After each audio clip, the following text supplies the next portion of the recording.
তাকে যদি অর্থ সম্পদ অকাতরে দু হাতে বিলিয়ে দিতে হয় তাও দিতে হবে। তাকে যদি ফাঁসির মঞ্চে উঠতে হয়, হাসি মুখে ফাঁসির মঞ্চে উঠতে হবে, ফাঁসির মঞ্চে ওই দড়িটা লাব্বাইক বলে গলা ইস্তেকবার করতে হবে, তাহলে আপনার ইবাদতটা কবুল হবে। আপনি বড় মাওলানা হয়ে বসে আছেন, পীর সাহেব হয়ে বসে আছেন, আপনি মাওলানাগিরি করেন, পীর সাহেবগিরি করেন, আপনার কখন গরম হয়, আপনার কাছে খাসির ভুনা আসে, মুরগির ভুনা আসে।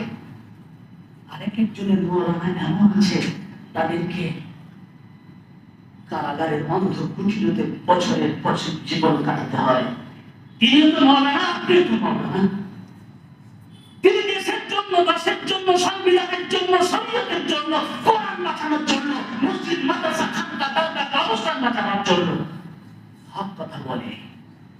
যারা হক কথা বলবে তাদেরকে ছেড়ে যেতে হবে।